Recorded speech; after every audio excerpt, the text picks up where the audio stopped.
para mí poder estar aquí con todos vosotros, poder presentar, porque tantos años podemos hablar del Gaudeamo y queriendo venir, la verdad, es un placer para mí poder presentar el octavo Gaudeamo Atlético de Madrid. En esta ocasión vamos a hablar del rugby y el Atlético de Madrid. La verdad que para mí es más placer aún porque son dos de mis pasiones, el rugby como el Atlético de Madrid. El rugby y el Atlético de Madrid yo creo que tienen mucho que ver, porque el rugby es un deporte muy romántico y el Atlético de Madrid es un equipo bastante romántico donde lo sabe. Para esto vamos a hablar de la antigua sección de los años 50. Para ello tenemos... mira, ahora se oye mucho mejor, ¿eh? Para ello tenemos con nosotros a Luis Abad, jugador de los años 50 y que además fue fundador del Liceo Francés, y a Fernando Monge, que también fue jugador de los años 50, bueno, 49, fue campeón de España, campeón de la Copa del Rey en el año 49, si no recuerdo mal, 15 de mayo, si no recuerdo mal porque lo he leído, 15 de mayo del 49, 8-3 a la Samboyana, por lo que he estado estudiando. Después para conectar, sí, Copa del Generalísimo.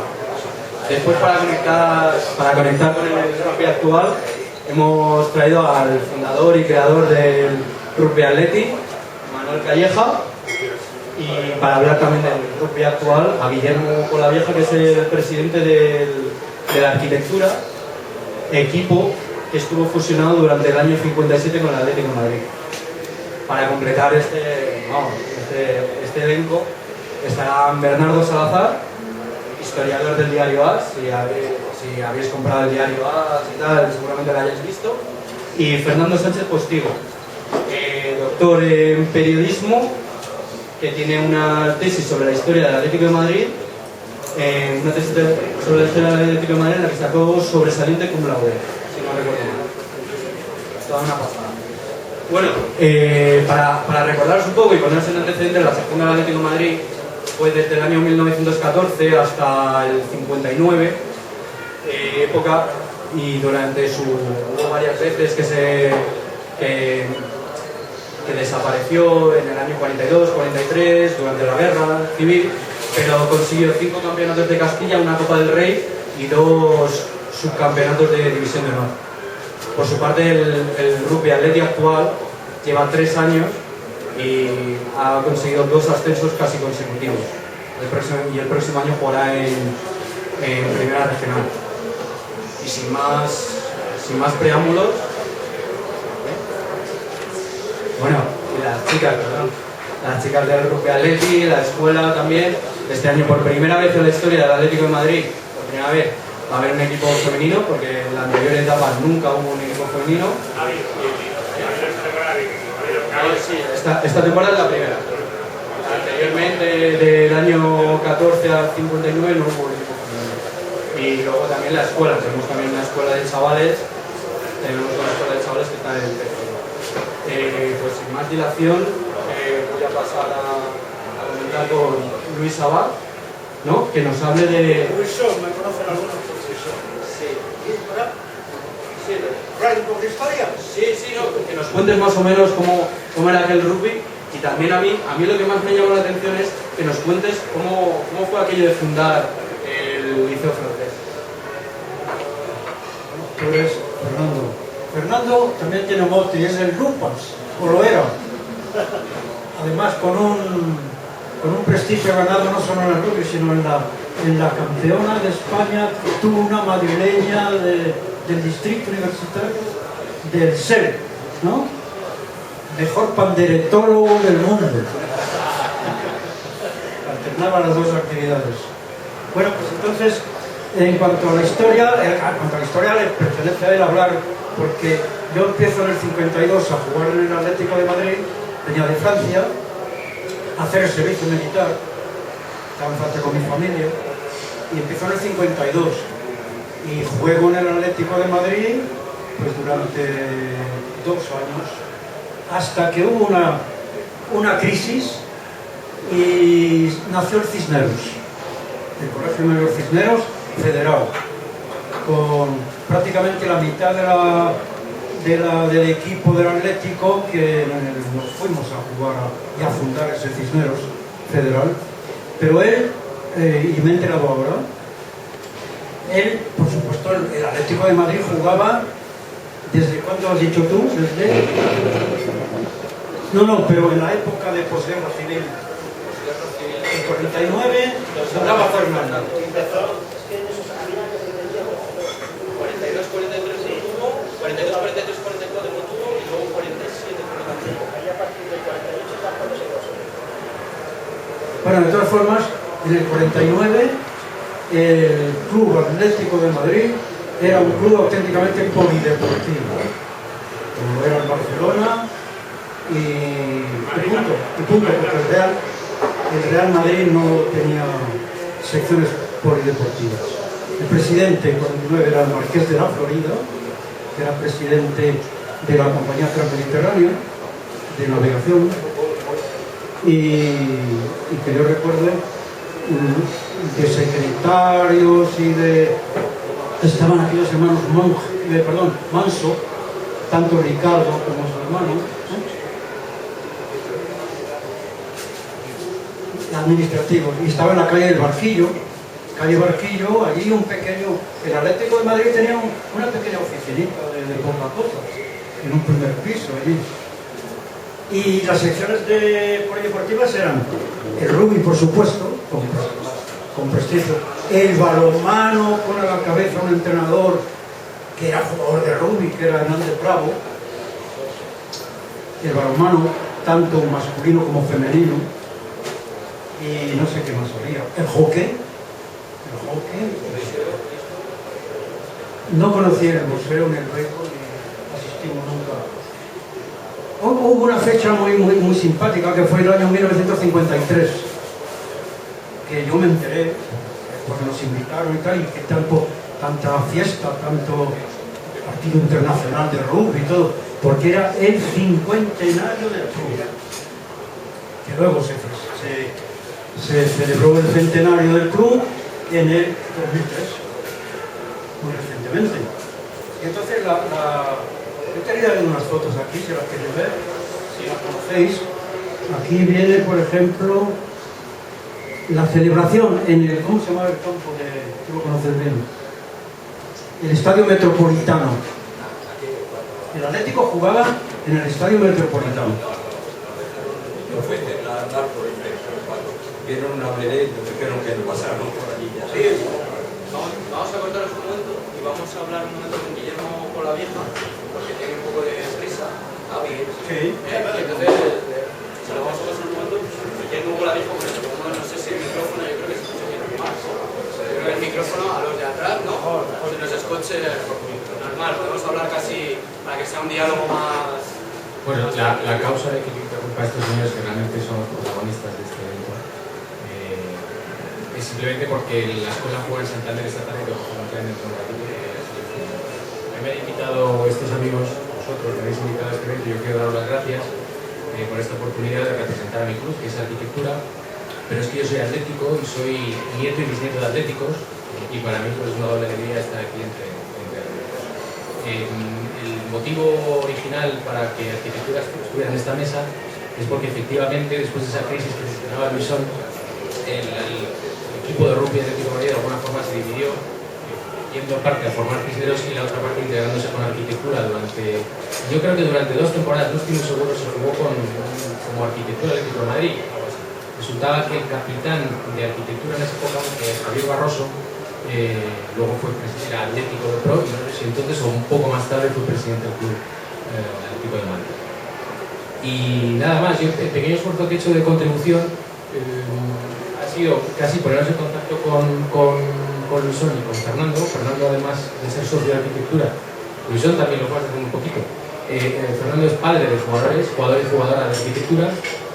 Recuperé unas fotos suyas que os envié y viendo las fotos a Luisón dije, coño, pero si es que Luisón también juega en Atlético y además yo tengo por ahí un libro que escribió fantástico de rugby y en ese libro, en los anexos, encontré más fotos y eso fue pues, un poco la razón de que hoy estén aquí y yo estoy encantado de haberlo de alguna forma provocado. Y tampoco tengo mucho más que contar. Yo os agradezco mucho. Cuéntanos un poco si en la arquitectura ahora mismo se siente un poco atlético. Me imagino que no, porque encima siendo de blanco, ¿no? Es más complicado. Ya me gustaría a mí que nos sintiéramos más atléticos. Un club bastante grande, tenemos ahora 16 equipos, tenemos unos 400 deportistas. No tenemos campo de rugby, igual que vosotros, sufrimos de ese tema, ¿no? Cuantos más equipos tienes, te crees que estás creciendo y lo que crecen son tus gastos. Pero es un honor para la arquitectura tener tantos equipos y tanto deportista amateur y universitario. Yo creo que lo que más nos liga al Atleti, aparte de ese pasado glorioso, con los Barroso, tanto Javier como Juanjo, etc., es un poco ese espíritu, por supuesto amateur, pero también de juego arriesgado y de emoción y de interpretar el deporte de esta forma tan alejada de lo que es un poco lo que vemos últimamente en este rugby profesional, tanto cabezazo, tanto gimnasio y tanto historia, ¿no? Arquitectura, a pesar de seguir teniendo el mejor palmarés del rugby nacional, ya nos queda poco porque nos cogerán, somos completamente amateurs y así se decidió a finales del siglo pasado que lo siguiéramos siendo, y eso es un orgullo para todos, es una especie de losa en el terreno de la competición, porque sabemos que ya nunca volveremos a ser lo que fuimos en los 70, en los 80 y los 90, pero pues es lo que hemos decidido, ¿no? Y ese romanticismo yo creo que es quizá lo que más nos identifica con el Atleti, que es de mis amores. Oye, te doy la palabra que me... Pues si eso, darle... A mí me gustaría que Manu casi contase, ¿no? ¿Por qué está aquí? Bueno, buenos días. Buenos días a todos. Os he saludado en persona, creo que me ha sido, pero nuevamente quería dar las gracias por asistir y por la organización a aquellos que corresponde, como son en el caso de Paco, de Emilio y demás, David, etc. Así que bueno, muchas gracias. Efectivamente, hace 3 años echa a andar Rugby Atleti, digamos, el equipo de aficionados socios del Atleti y el equipo de rugby socios aficionados del Atleti, pero todo el proyecto comienza desde bastante antes. Como casi todos los que estamos aquí, vengo de una familia con mucha tradición del Atleti, mucho enfermo del Atleti en el buen sentido de la palabra, y curiosamente mi primer recuerdo del Atleti no tenía que ver con el fútbol, sino con una promoción de ascenso a primera de baloncesto en Granada. Hablando de, como decía Rugby Atleti, todo el proyecto viene o comienza en 2002, cuando con una serie de antiguos compañeros de colegios mayores, con los que había jugado al rugby y demás, nos ponemos a plantear la posibilidad de crear un equipo federado de colegios mayores. Nos reunimos, vemos la posibilidad de hacerlo, pero por diversas razones finalmente no se puede llevar a cabo. Una de ellas es que el Atleti nunca dio señales de vida a las peticiones un poco de atendernos que les mandamos. Por cierto, como anécdota, si no me equivoco, Bernardo, tú tienes un hijo que juega, ¿verdad o no? Pues el equipo en el que juega el hijo de Bernardo, que es el Metropolitano, Cacao Metropolitano, es el resultado en el que se derivó de ese proyecto inicial, ¿no? Posteriormente, en 2006, que lo comentaba con algunos de vosotros, me reúno con el Atleti, con Clemente Villaverde, con el gerente actual, y le planteo la posibilidad de crear un equipo, un club de rugby que, si bien no pertenezca como sección oficial al Atleti, pues sí que pueda llevar el nombre del Atlético de Madrid y el escudo del Atlético de Madrid integrado dentro de un nombre y un escudo con motivos de rugby, tipo, por ejemplo, Club de Aficionados al Rugby, Atlético de Madrid o algo así, ¿no? Pero bueno, por desgracia, pues se rechaza la posibilidad. En 2009 vuelvo a la carga, ya con un proyecto con una planificación más sólida para ver si en ese caso me hacen caso, pero por desgracia no ocurre. Ante lo cual digo, bueno, pues voy a tirar para adelante y vamos a por todas a ver qué puede surgir de aquí, ¿no? En medio, por circunstancias, coincidió con Paco Corrales, que ha sido el presidente hasta hace poco del Atlético Club de Socios, hasta hace nada, prácticamente hasta el 30 de junio de hecho, y se plantea la posibilidad de que quede integrado Rugby Atleti como sección de rugby dentro del Atlético Club de Socios. Se acepta dicha posibilidad dentro del club y bueno, pues el 14 de septiembre de 2009, que no se me olvidará nunca, nos presentamos 18 personas, más 18 jugadores, más Pepe como entrenador en el campo de Casitas, y ahí pues echan la Rugby Atleti. Empezamos, como digo, una temporada de transición, o de aprendizaje más que de transición, ¿no? En la que, bueno, pues liderados por Chas como capitán, pues fuimos haciéndonos un pequeño hueco de manera modesta dentro del rugby madrileño, aprendiendo, peleando, adquiriendo experiencia, y el año pasado, pues después de una temporada yo creo que magnífica, se consigue, aunque sea en septiembre, se consigue el ascenso debido a que hay doble ascenso de equipos madrileños a la final nacional. Y un poco la desembocadura de todo el proyecto, por suerte, ha sido que este año, gracias a la pelea de todos los jugadores del masculino, se ha conseguido el ascenso a primera regional, y gracias a la pelea, la entrega y el compromiso, y aquí quiero recalcar especialmente el tema del compromiso en el caso de las chicas, puesto que es más difícil, por desgracia es más difícil de conseguirlo en el rugby, pues ha conseguido montar un equipo femenino que no solamente ha logrado competir, sino que ha competido, yo creo, con mucha, no solamente mucha dignidad, sino con mucha competitividad y dejando claro quiénes eran, ¿no? Y luego, para terminar, como ha comentado Walter, se ha logrado gracias, si bien era un proyecto que inicialmente tenía muchísimas esperanzas, muchísimas ganas de poner en marcha, gracias a la ultra dedicación de nuestro querido Pablo Gasca. Digo ultra dedicación porque ya sabéis que su dedicación es extrema en todo lo que hace con los chicos, con el club en general y particularmente con la escuela. Así que, pues gracias a todas esas variables, hemos pasado de ser algo que no existía hace 3 años a una sección de rugby con casi 105 fichas, habiendo logrado 2 ascensos. Yo creo que habiéndonos ganado un buen nombre dentro del rugby madrileño, y bueno, esperemos que la cosa siga así, que seguirá siendo así esto mismo, ¿no? Y bueno, por mi parte, la verdad, luego si hay preguntas o demás, pues para responder. Que se presente Fernando, que cuente un poco lo que has estudiado, más o menos, lo que has estudiado y lo que has enterado de la historia de la Atlético de Madrid. Pues el Atlético de Rugby empezó en el año 14, fueron los hermanos Resines. No confundí con Antonio Resines, pero los personajes empezaron ahí el equipo en el año 14, los hermanos Resines, Quique y Ramón, y otra serie de personas que eran del Atleti. En los años 20 consiguieron el primer título, que fue un campeonato de Castilla en el 27, y lo revalidaron en el 28. En esos años 20 los rivales eran el Madrid, la Gimnástica, la Ferroviaria y la Académica de Infantería de Toledo. Luego en los años 30 el equipo atravesó una época complicada y luego llegaron los éxitos porque fueron superados por el de la Gimnástica. Luego ya, después de la Guerra Civil, se volvió otra vez con la sección. Fueron unos años de idas y de venidas, a veces el equipo desaparecía, otros años se formaba, y los títulos no acaban de llegar. En el 45 se volvió a formar la sección, empezó a repuntar, pero ya no fue hasta el año 48 cuando se consiguió consolidar el equipo. En ese año el presidente era Cesario Valinde, uno de los mejores presidentes de la historia del Atleti, y apostó por el rugby a tope. Y ya el equipo se consolidó. Los mejores años fueron del 48 al 55. Los éxitos fueron continuos, sobre todo a nivel regional, y a nivel nacional se peleó muy duramente con los equipos catalanes, el Barcelona y la Samboyana.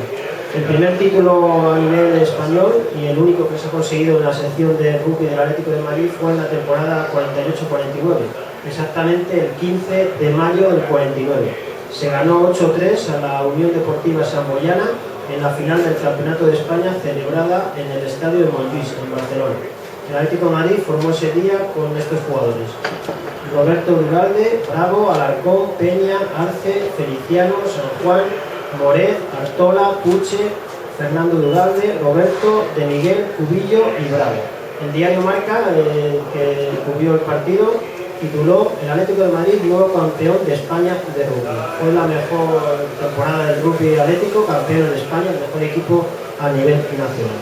En los años siguientes se siguió compitiendo duramente con los equipos catalanes, pero ya no se pudieron conseguir títulos nacionales porque la verdad es que el rugby catalán estaba por encima del Atlético de Madrid, pero siempre se llegaba a las últimas rondas y se luchaba lo posible por conseguir. Sí se consiguieron trofeos variados como campeonatos regionales, Copas de Castilla, Copa de Navidad, Trofeo Chicheli, la Copa Mateos, o sea que el Atlético de rugby en esa época era uno de los mejores equipos de España. Luego, poco a poco, a medida que fueron pasando los años 50, el rugby fue perdiendo peso, sobre todo porque coincidió con una etapa del club un poco convulsa, con Marqués de la Florida en la presidencia. el equipo fue perdiendo peso y al final se descendió la desaparición. Fue en el año 55, en junio del 55, cuando el club decidió que había que quitar la sección de rugby por motivos económicos. Y luego, como se ha contado aquí, retornó en el 57 con esa fusión con la arquitectura, que fue gracias a Javier Barroso, y en esa época se consiguió un segundo puesto en el Campeonato de Castilla y unas semifinales en el Campeonato de España. Y finalmente, en la temporada 58-59 fue la última, y en el verano del 59 la directiva rojiblanca decidió suprimir la sección. Fue el último año del rugby del Atlético de Madrid, año 59, y luego ya, como nos ha dicho Manu, se volvió en el 2009. O sea, que imaginar la cantidad de años que se estuvo sin rugby. Y el palmarés, por último, en la sección de rugby del Atlético de Madrid es un campeonato de España, 4 subcampeonatos de España, 2 subcampeonatos de Liga, de la División de Honor, la máxima categoría, 5 campeonatos de Castilla, 8 subcampeonatos de Castilla, 4 copas de Navidad, una copa automóviles, un trofeo de Chicheri y una copa Mateos. Por lo tanto, un equipo potente en rugby en esos años, que lamentablemente desapareció en el 59, pero que gracias a la labor de Manu y de todos vosotros ha vuelto en el 2009.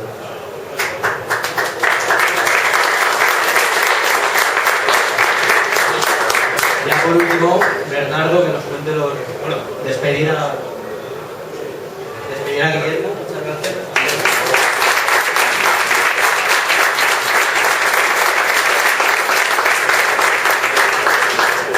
Bueno, Bernardo, que nos cuente el que es atlético de pro, además de que fue historiador del Diario As, que nos cuente un poco.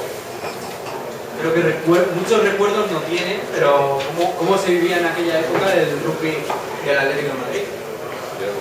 Realmente, buenos días a todos. El rugby, yo tengo conocimiento del Atlético, desde que empecé a acudir en el año 1947 al Estadio Metropolitano. Nunca tuve la sensación de que el Atlético tuviera un equipo. Había otras modalidades que se practicaban en el estadio, incluso antes del partido correspondiente de Liga del club. Antes del partido de Liga de Primera División, pues se jugaba al balonmano 11, que era para mí muy aburrido, y alguna otra cosa de atletismo, aprovechando las pistas que había alrededor del césped, antes de que se hiciera la reforma del año 54. Y del rugby yo no tenía, sinceramente, conocimiento más que cuando las bodas de oro del año 53, pues hubo el desfile previo a la celebración de todo aquello, que salieron los señores del rugby detrás de su pancarta. Supongo que ahí estaría alguno de nuestros contertulios de hoy, pero no tuve conocimiento del rugby. Para mí el rugby lo descubrí el año 1960 en el Colegio Mayor de San Pablo. Yo era un buen jugador de fútbol, incluso había jugado en el Atleti juvenil 3 partidos, y cuando estuve en San Pablo me animaron a participar en el rugby. Teníamos una camiseta blanca, afortunadamente con los vivos, es decir, el cuello con la cosita de aquí y las mangas rojas, y teníamos un entrenador muy curioso que era francés, pero se apellidaba Murillo, era francés y venía de Argelia, posiblemente era de la OAS, posiblemente, y se había refugiado aquí y se buscó como trabajo entrenarnos. Ahí aprendí lo que era el rugby, porque tenía a aquel Edwards, y a Bennett, y a Williams, y a una serie de figuras maravillosas. Y por tanto el rugby entró en mí de esa forma, pero sin identificarlo con el Atlético. Bien, mi hijo mayor ha sido un buen jugador de rugby, y hace 3 años, un día, pues me regaló la camiseta que veo ahora ahí al fondo, sin anuncios, con el escudo que hay, pero sin anuncios. Y me dijo que se acababa de crear un Atleti de rugby, y que si de alguna manera pues podía colaborar o ayudar, y en lo que pude a él, pues le presté, como es lógico, mi confianza. El Atleti de Madrid, desde sus orígenes, ha sido un club polideportivo, cosa que no han sido todos. Hay otros que solo han sido clubes de fútbol o fútbol club. Y el Atleti, como su nombre indica, pues desde el mismo año de su fundación, pues ya organizaba pruebas atléticas. Para eso era Athletic Club. Incluso, aunque mucha gente no lo sepa, el primer medallista de oro, que no había medallas, pero en primer campeón olímpico en los Juegos de París el año 1900 fue Francisco de Villota y Baquiola, que fue uno de los fundadores del Atleti de Madrid. El campeón del mundo de pelota vasca el año 1905 en París fue Luis Yaguno y Piñera, que era fundador del Atlético de Madrid.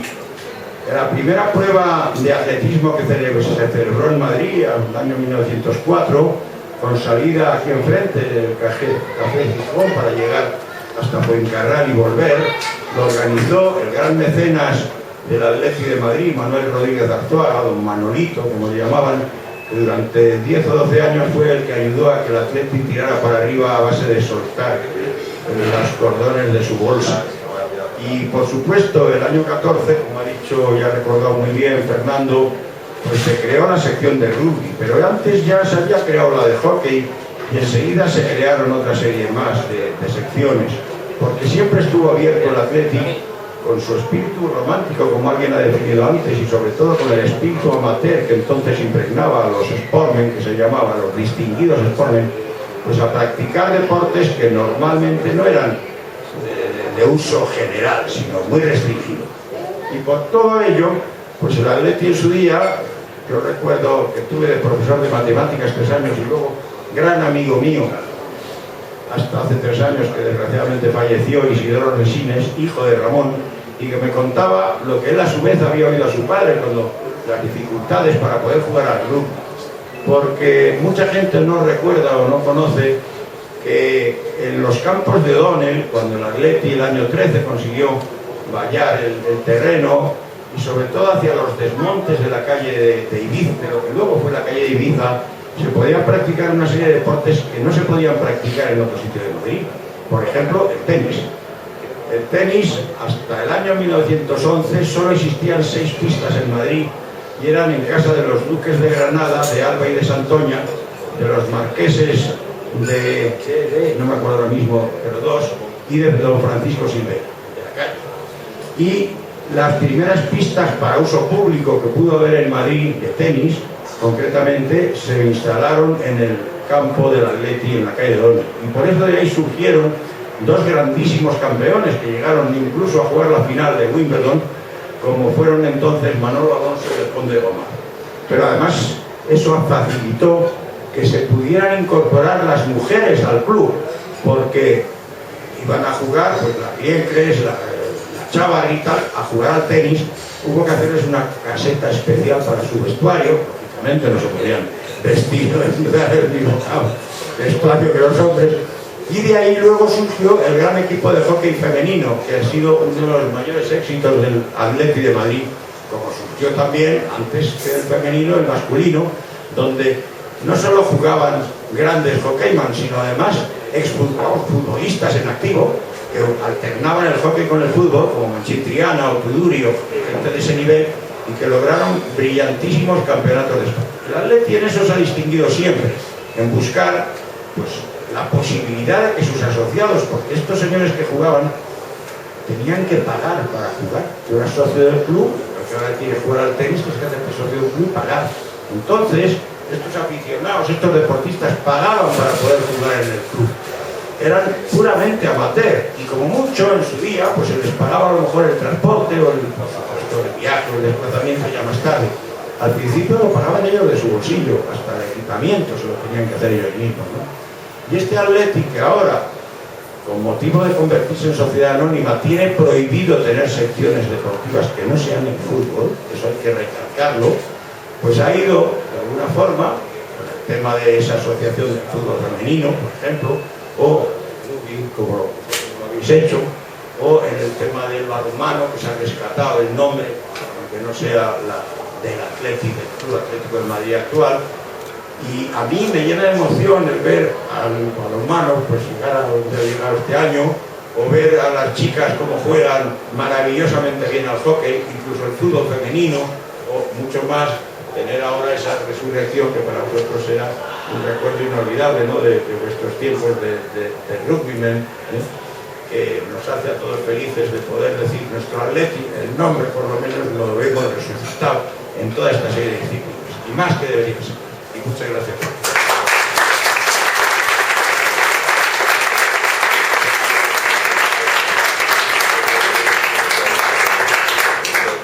Bueno, pues yo primero quería empezar preguntándoos a vosotros qué os parece la nueva sección del Rugby Athletic, que después de 50 años se haya rescatado del Rugby Athletic. Estupendo, vamos. Yo no sabía nada y me lleva esta sorpresa hoy para que lleva aquí.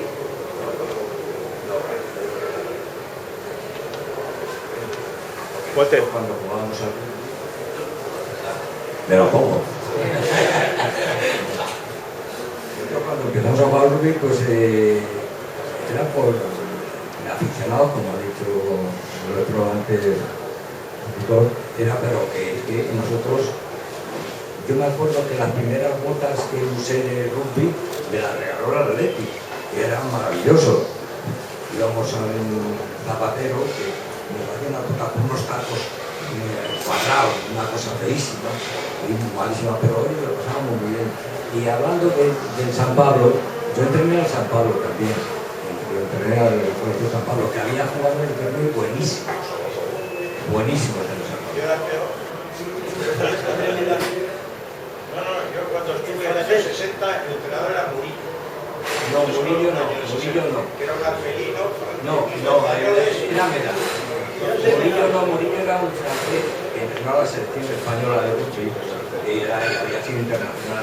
Y Medán había sido internacional, pero en Argelia. En fotografías de André Medán, que entrenaba muy bien. Yo antes os había entrenado. Estaba enganchado para meter la cabeza y jugar. Pero me acuerdo perfectamente. ¿Cómo era un Melier de la época? Porque eso sí que a mí me llama la atención. ¿Cómo era un Melier de la época? No se sabe cómo se ahora. No se sabe. No sé, como lo de ahora. Primer Melier en España lo vi en el Liceo Francés, que nos lo regaló el profesor, el director, y bueno, era como es ahora, como hablas del Melier, ¿no? Melier. No, Melier. Es que hay la tendencia feminista a llamar al Melier, que en francés significa cabra. Melier significa cabra, sí. Cabrón, sí. Y claro, como se parece a la B y la M, la gente la tiene confundirse y se llama Melier, pero el nombre correcto es Melier, porque se entra a practicar la melee, pues es un cabrón, no hablando de la.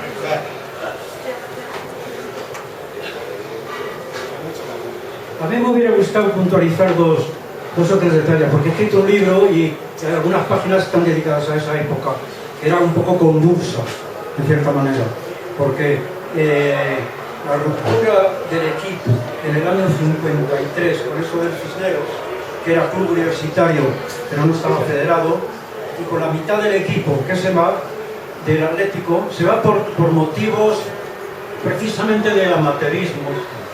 Entre otras cosas, porque el Atlético Club de Fútbol, el equipo de fútbol, tenía un autocar plateado, ¿te acuerdas? Sí, precioso, para los pequeños desplazamientos. Y a nosotros nunca nos dejaron al Club de Rugby pues, utilizar el autocar para ir al Trofeo de Fallas en Valencia, a Barcelona. Al de Fallas sí fuimos con el autocar. Sí,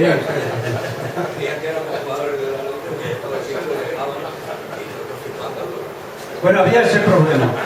En el Atlético, en el club de fútbol, jugaba un jugador que se llamaba Pérez Payá, que yo no sé si eso es cierto o no, porque yo no lo conocí físicamente.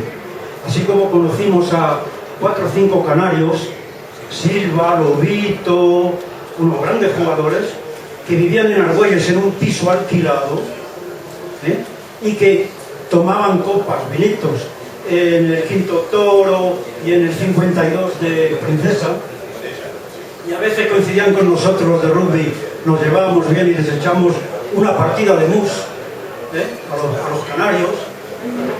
Y este Pérez Payá, pues yo no lo conocí, conocía a los demás, pero él no. Y Pérez Payá, es cierto que era amateur en un equipo profesional, donde había sueldos, claro, y él decía que era amateur y que no, que jugaba sin sin cobrar Ángel dinero. Falla era hijo del dueño de las mejores fábricas de papel de fumar de Alcoy. Y era estudiante de Derecho, había estudiado en Deusto, mientras tanto jugó tanto en el Baracaldo como en la Real Sociedad, en los partidos por el nombre de José Luis, y vino a la Athletic Madrid en el verano del 50, con ficha amateur. Y el año 53 el Athletic le regaló un maravilloso, lo que se llamaba entonces un Aiga, un coche americano, porque como no cobraba, pues en agradecimiento a su servicio, y a los 3 o 4 días de regalarle el coche, se fue a ver a Bernabéu y fichó como profesional por el Real Madrid. Luego jugaba en ese equipo, que esto te gusta seguramente personalmente. Yo venía de Marsella, de mis estudios y a España a hacer servicio, ¿no?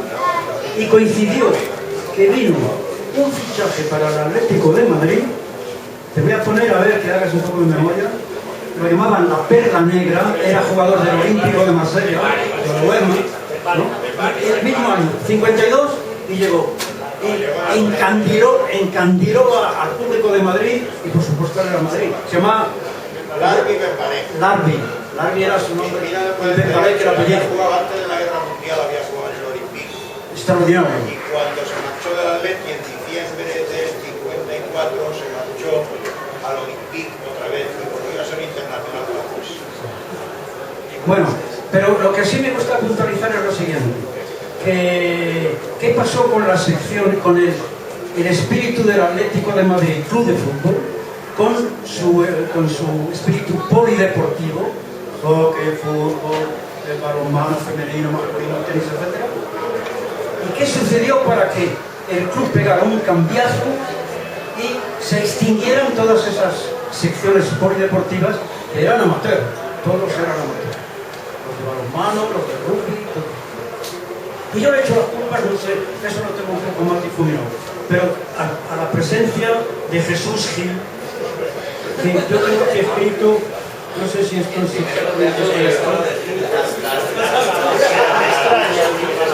Con el tiempo, y la privatización del deporte, los clubes que pasan a ser sociedades anónimas deportivas, por acciones, etc., la entidad se transformó de club polideportiva en sociedad anónima deportiva, por acciones. Un empresario inmobiliario, yo digo esto, no sé si está bien o mal dicho, de dudosa reputación, se hizo con ellas y con la presidencia, y acto seguido liquidó todas las secciones para transformar un club polideportivo en un negocio, fútbol, espectáculo, etc. Es una opinión personal. Campo de Manzanares, en los planos había un campo de rugby, en un lateral había secciones deportivas, y claro, Jesús vio aquello y una perita de rugby, y era para luego construir como se ha construido por allí. Y aquí además sí construir porque yo vivía en Firenze. Ahora hay que, para ser pienso, toda la parte norte, que al principio fue dedicada a Paxi, que luego se hizo un paso elevado para cruzar el río, y donde hoy hay unas construcciones, eso no hay que echarle la culpa. Eso lo hizo Vicente Calderón antes de llegar aquí al Alpe. La otra parte, la sur, es la que sí en su momento se construyó con él. Quería recordar solamente que cuando la ruptura del equipo de rugby, siendo amateur, y el nacimiento del Cisneros Federado, un personaje se hizo cargo del equipo, la mitad del equipo, y lo hizo sobrevivir todavía 2 o 3 años, ¿no? Y este señor es Barroso, que era hijo del ministro de Aire. No, hermano, vamos a ver. Bueno, yo quería rendir un homenaje a Barroso, porque Antonio Barroso era hermano mayor de don Javier Barroso, presidente, antiguo futbolista y presidente del Atlético de Madrid y magnífico arquitecto. Pero Javier Barroso, que antes se ha dicho aquí que jugó al rugby, no, es su hijo Javier, también arquitecto y que ha fallecido, el que el año 55, 56, 57, jugaba al rugby. El hijo de Javier Barroso, hermano, Javier Barroso, padre, hermano de Antonio Barroso, que fue ministro de Defensa. Bueno, chapó por Barroso, por aquella época. Lo importante es eso, el homenaje que quería rendir a Javier Barroso. Y yo quería preguntaros un poco cómo veis ahora mismo el rugby actual. El rugby actual, el que se ve por la tele, porque está claro que al rugby atlético no lo habéis podido ver por la tele. Y cuando veis partidos ahora mismo del 6 Naciones o del 3 Naciones o de la Copa del Mundo, ¿qué es lo que opináis y qué ha cambiado un poco el rugby de aquella época a esta? Porque es muy grave. Bueno, pues la forma de jugar, bueno, sobre todo el espíritu, el profesionalismo, porque en el artículo 1 del reglamento de la Federación Española de Rugby, el artículo 1 era el artículo 1 de la Federación Francesa, Inglesa, etc., ¿no? Bajo la presidencia de Ulises, del Canoe, luego posteriormente de Pío, del CAU, etc.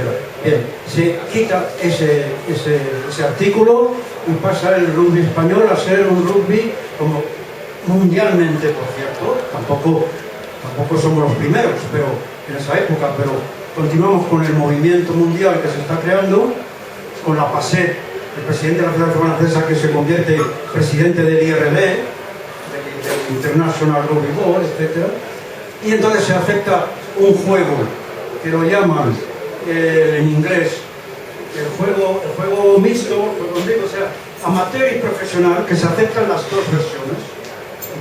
Y entonces, con eso se desencadena un tipo de rugby espectáculo, por supuesto, muy bien pagado, con un mercado laboral de compraventa de jugadores, con todo lo que entraña el deporte profesional, show business, espectáculo, negocio, etcétera, etcétera.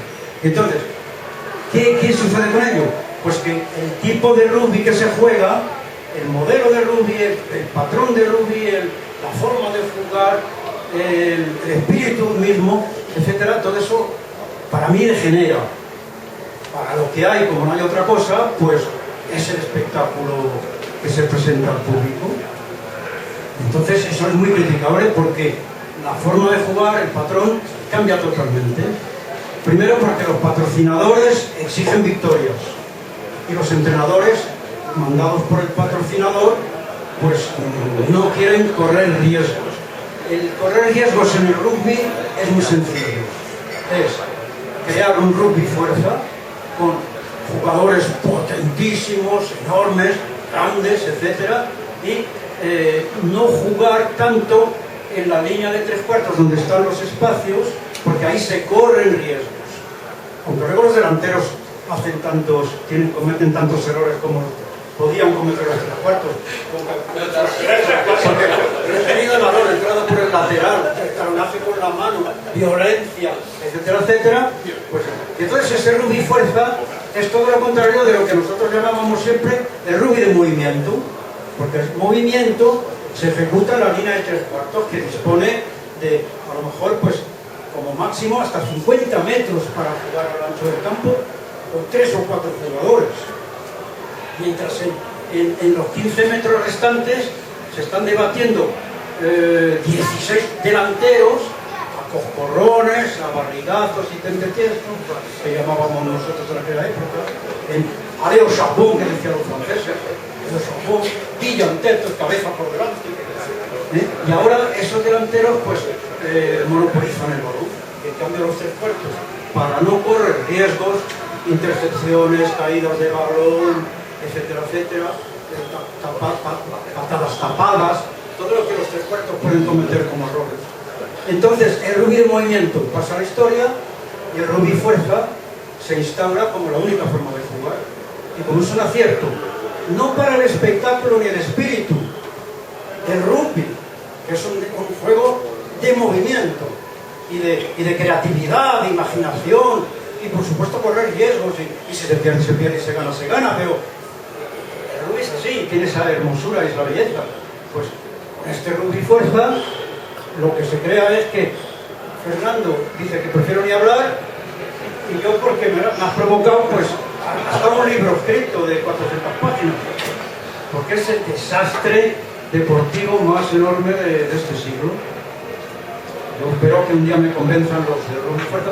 Y luego, la imitación, el espíritu de imitación hace que no la selección nacional de un país juega ese tipo de rugby, como los clubs del top 14 francés o del rugby 15 de franquicias del hemisferio sur.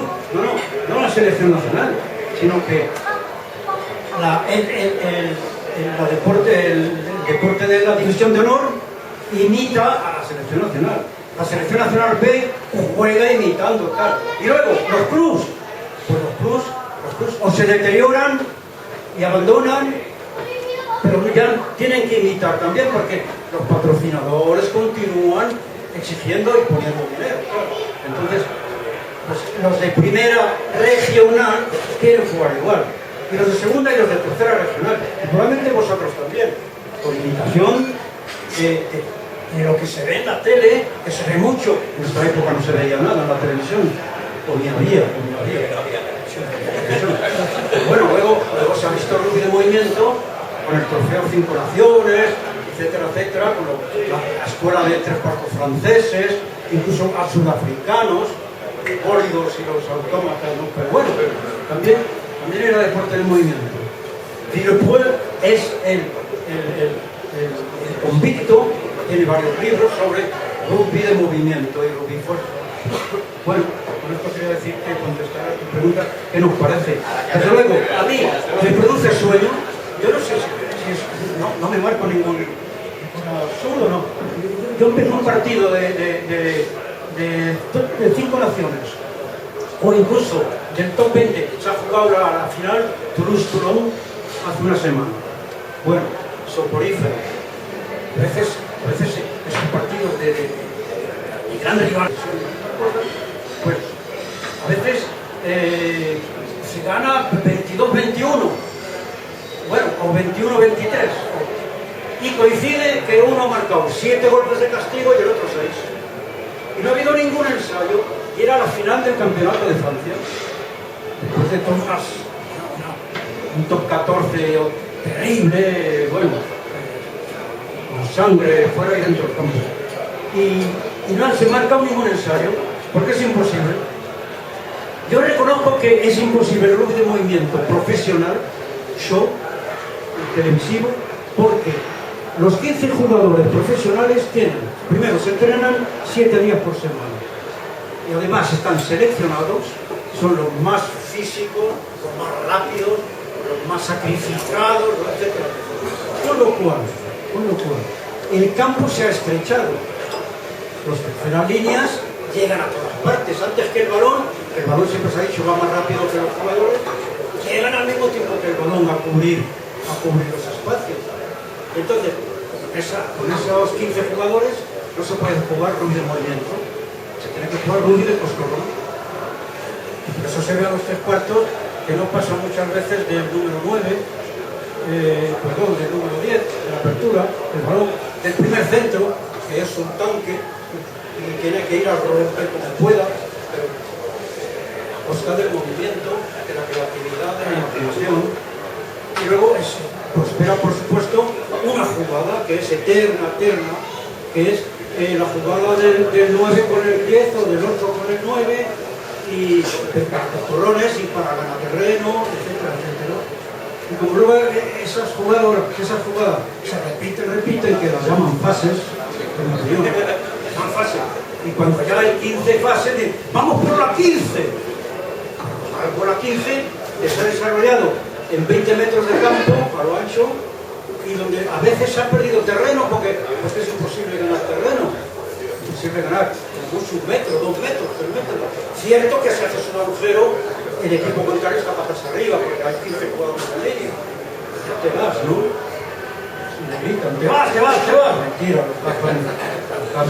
pero se repiten esas jugadas constantemente y cuando ya abren, la anchura del campo se ha reducido y entonces los 3/4 ya tienen que jugar a coscorrones también porque ya no tienen los 60 metros que podían tener con una touche, por ejemplo, y a 50 metros de anchura de campo.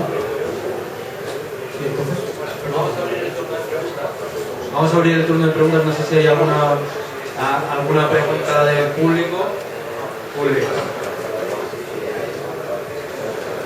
Parece. Apaga ese, apaga eso.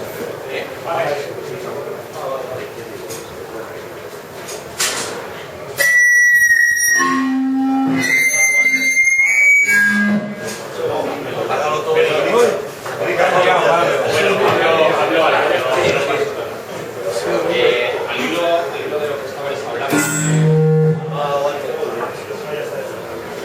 al hilo de lo que estabais hablando del cambio del rugby, ¿no?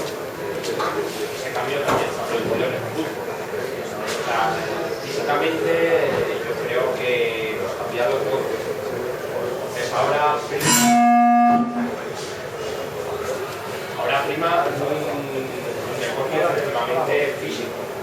Pero creo que también hay que dar mérito a las defensas que consiguen hacer los equipos en ese físico.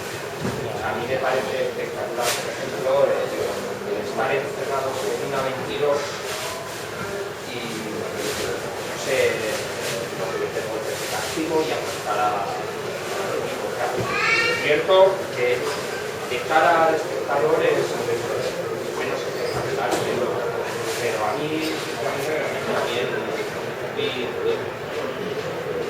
¿está de acuerdo?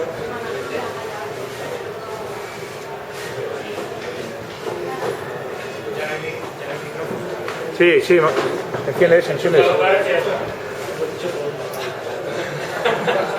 Perdón. ¿Se escucha ahora? Sí. Bueno, y la pregunta que quiera hacer a todo el mundo, ¿cómo eran vuestros terceros tiempos? Somos campeones en vida.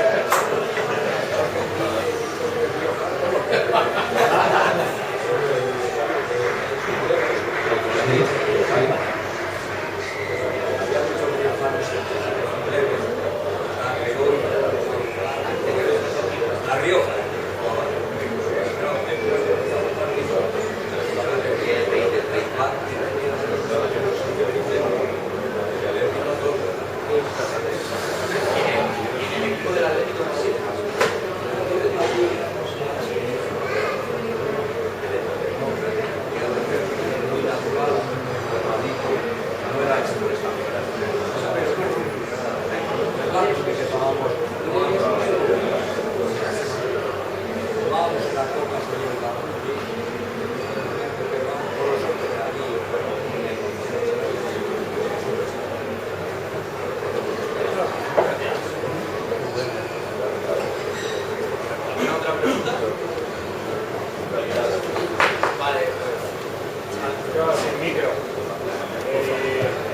Volviendo un poco al momento en el que la selección desaparece, quería saber qué pasó un poco con los jugadores. Muchos se fueron a Cisneros, esto arquitectura, y esos jugadores continuaron jugando.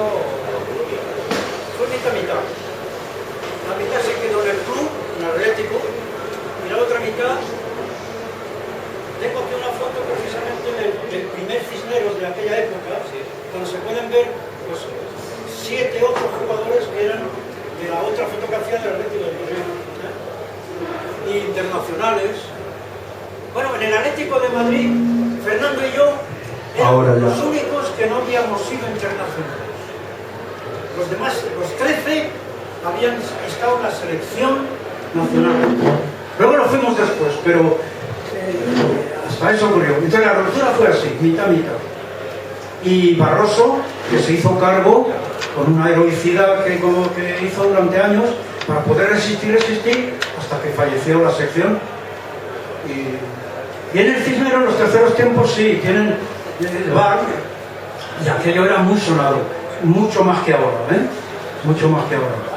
Salvo un jugador esto es una anécdota, un jugador que cuando estábamos en el tercer tiempo, con las cancioncitas y los concursos de cerveza y tal y cual, él no estaba, era francés, y no estaba. Y me decían a mí, oye, Luisón, dile a tu amigo el francés que baje y se subía a la planta de arriba, que era la discoteca, pero para escuchar música, no problema. Y en efecto, subía corriendo a buscarle, y allí estaba ensimismado, con una música extraordinaria, que me hacía así cuando yo llegaba. Pero André, se llamaba André. A ver quién conoce este nombre. André Courreges. Courreges, uno de los mayores modistas franceses de aquella época. Trabajaba en Valenciaga. Luego se liberó y creó su propia marca, Courreges, que era del País Vasco. Bueno, pues era un melómano, y aquí estaba con las 4 estaciones de Vivaldi, y le echábamos en falta, y era muy, muy curioso. Pero luego en el campo, como modisto, podía tener un ramalazo de exquisito, de fino, porque la verdad es que lo era. Pero no, era un combatiente que como modisto salía con esparadrapo por todas partes. Se daba la cara como ninguno. Y nunca pude yo averiguar si era como los peluqueros y los modistos, ¿no? Pero los terceros tiempos así eran extraordinarios. Y luego había un segundo tercer tiempo, que era el cuarto tiempo, que era al subir los equipos hacia Argüelles, la primera parada era en el Flandes, la cafetería de Flandes. Con lo cual, juntos todavía los dos equipos, a continuar cantando y tal. Y el final, al quinto toro, que es la primera calle a la derecha, ¿no habéis estado nunca allí? Y el quinto toro echaba el cierre, ya eran las 3 de la tarde o las 4, y de ahí salíamos a las 8 de la noche, del quinto toro, con mesas ya sentados, y aquello ardía, eran los terceros tiempos.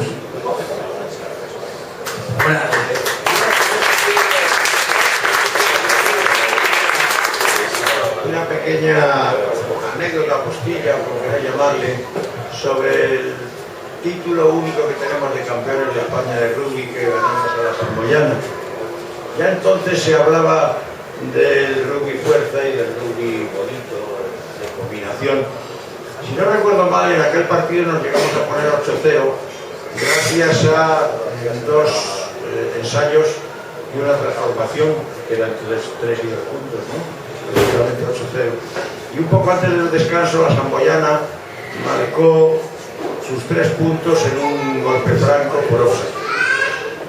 En el segundo tiempo, la Samboyana se veía desbordada por el juego combinativo del Atlético y buscaban por todos los medios que se les señalaran golpes francos de fuera de juego para poder reducir la distancia. El árbitro era un valenciano y en un momento determinado parece ser que el público se sintió indignado. No creo que asistiera demasiada gente, a lo mejor habría, no sé, en el estadio Montjuic unas 1000 personas, 1500 personas, la mayoría lógicamente partidarios de la Samboyana, y llegaron a invadir el terreno de juego para agredir al árbitro, cosa que no consiguieron porque los propios jugadores de la Samboyana, pensando que todavía tenían tiempo para poder darle la vuelta al marcador, pues impidieron. Pero cuando terminó el partido con el triunfo del Atleti, fueron los propios jugadores de la Samboyana los que agredieron al árbitro. Y ahí se acabó y hubo que suspender la cena del tercer tiempo de esa final. Creo recordar que fue así. Y este es el partido.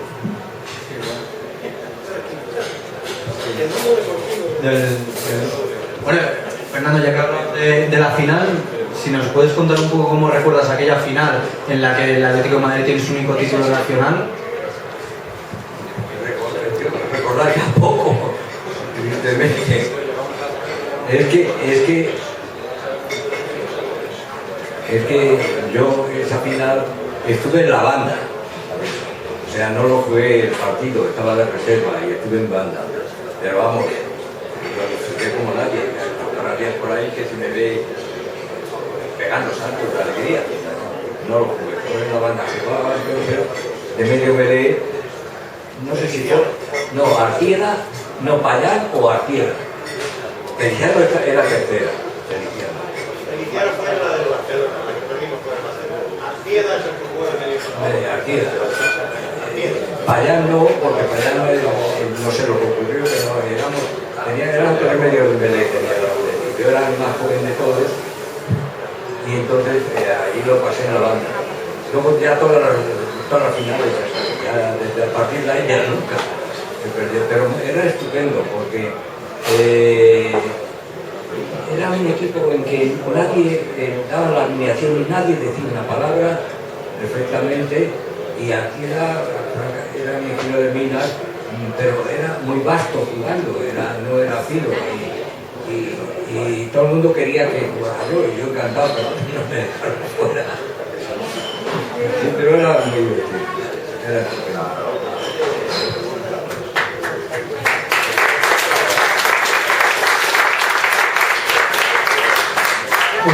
¿Hay otra pregunta, Charles? Hablando un poco del amateurismo, y yo lo he vivido un poco jugando en Nacional, a veces es difícil compaginar estos viajes, pues, por ejemplo Valencia, Barcelona, con el propio trabajo, que no sé cómo lo conciliabas en ese momento. Voy a ir contando un viaje y me vas diciendo si es verdad o mentira. Se viajaba en tercera en tren. Nos pagábamos el tren. Por eso no podíamos ir en segunda ni en primera. Salíamos de Chamartín en el tren. Para ir a Barcelona, concretamente, que nos tocaba muy a menudo, o a Valencia. Se llevaba en el tren, hacíamos trampa con 2 o 3 o 4 jugadores que cuando pasaba el revisor, y estamos atentos, se colocaban en la red. En la red de arriba del maletero y tal, para poder pagar 15 billetes pero viajar 18. Se colgaba de arriba de la red un jamón que lo pagábamos a escote todo el mundo, y una bota de vino, y se jugaba las cartas porque el viaje era de nocturno, era por la noche. Se llegaba de madrugada, se iba al campo a calentar un poquito y a eliminar el tinto del riojano de la bota y a jugar. Y ese eran los tipos de viajes, pero sí divertidos como no se puede ser más, porque en las estaciones, cantando una canción que vosotros a lo mejor no la conocéis, sobre el jefe de estación con la banderita, cuando el tren ya había arrancado y todos por las ventanillas cantándole las canciones y tal, y etcétera, etcétera, y luego en el tren hasta que nos echaran del tren. Y ya íbamos en segunda clase, pero antes íbamos, Chicheri, que era alguien de la Renfe importante, nos daban unos billetes que era tarifa 108, no sé lo que sería aquello, y hacíamos las trampas porque no teníamos una perra. Si es que hacer deporte entonces o lo hacían la gente que tenía dinero, o los chalaos que no teníamos dinero íbamos como fueran, ¿no? Pero vamos, era divertidísimo.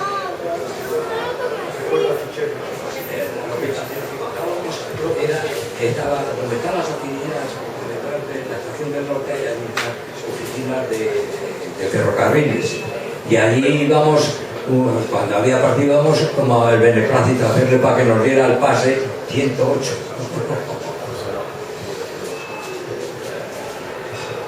¿Otra pregunta?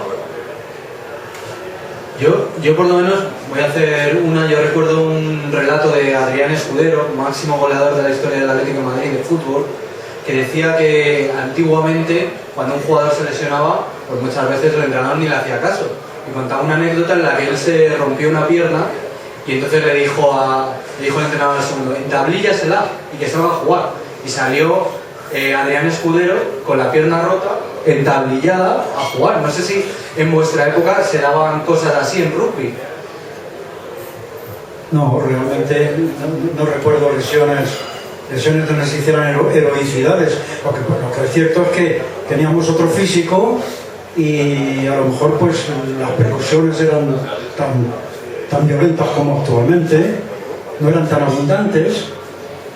Se exigía a los delanteros placar a los tobillos, no al cuerpo, con lo cual no se formaban tantas medias abiertas. Bueno, la media abierta era mucho más rabiosa y peligrosa que las de ahora. Ahora son de guante blanco, pone uno la mano, si el balón está perdido, pues el balón está perdido. Anteriormente se pasaba por encima del individuo que había sido placado y tenía el balón, se le pasaba por encima.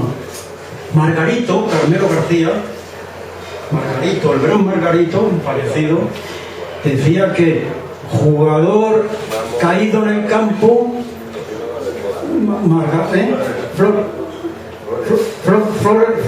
flor pisada, ¿cómo decía esa frase?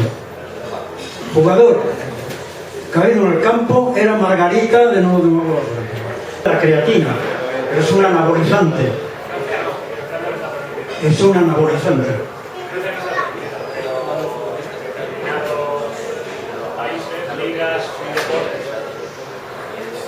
Curiosamente en fútbol no se habla de dopaje nunca, aunque yo conozco un dato que es el más relevante que tengo en la memoria. Y además del Olímpico de Marsella, del OEM, jugaba Eric Cantona, que apareció cuando en Inglaterra, por un motivo, porque en el Olímpico de Marsella, con ese presidente que tenían, ¿cómo se llamaba? Que fue ministro de Deportes, que compró Adidas. Sí, Eric el Tapí, sí, con el Tapí, que además estuvo en cárcel por haber comprado árbitros.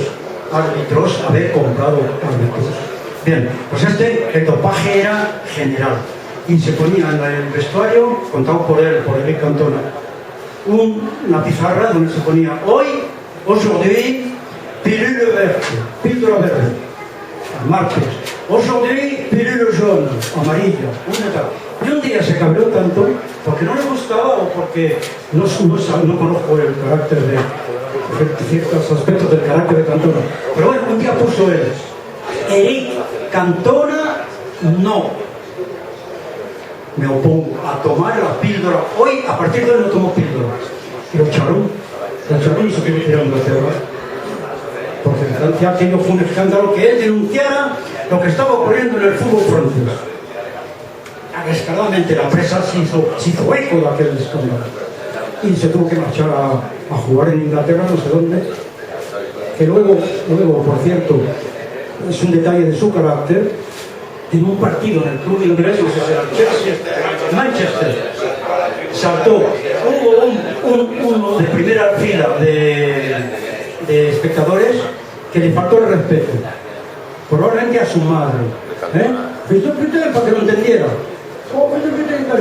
Como lo localizó, abandonó el juego, saltó a la tribuna y lo infló a bofetadas, se lo cargó. Querella criminal, golpes, atentado o agresión o lo que pasaría. No sé cómo termina ese asunto.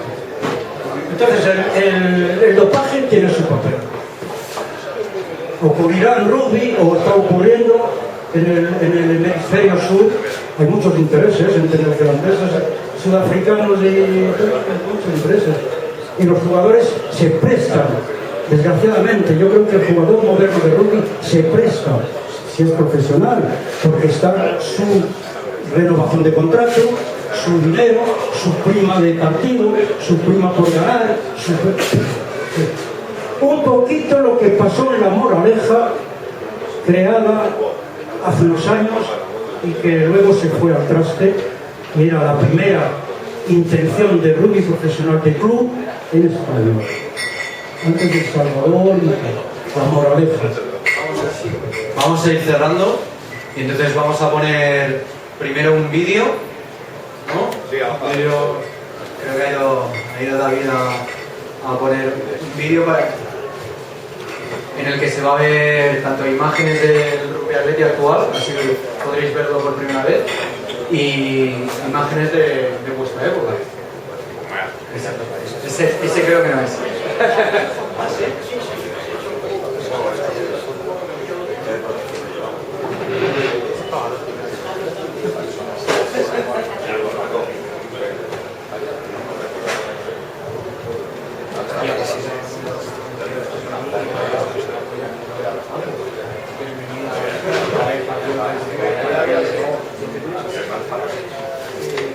tenéis en cuanto a la reglamentario de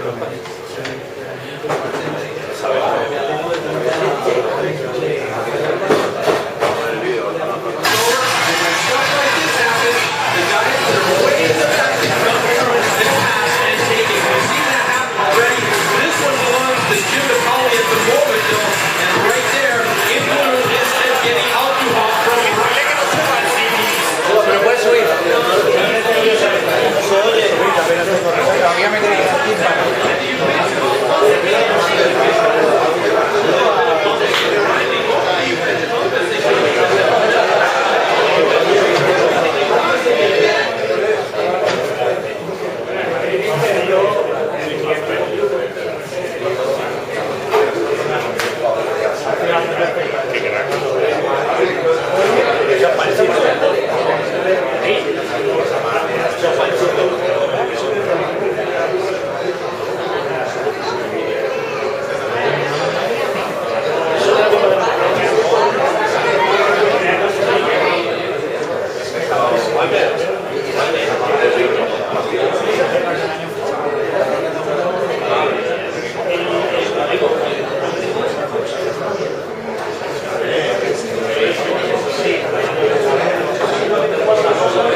Antes de acabar, bueno, se va a entregar una placa a Manuel Calleja. Paco, ¿puedes pasar? Como creador de...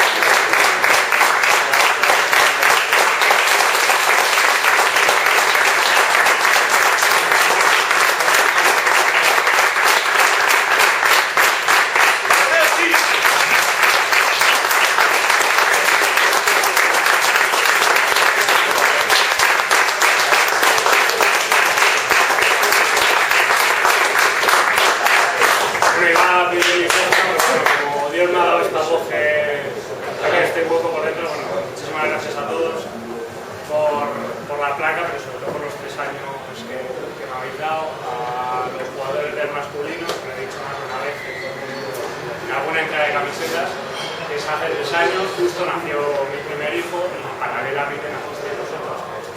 No sois mis hijos, pero para mí de algún modo sois mis hijos. Así que,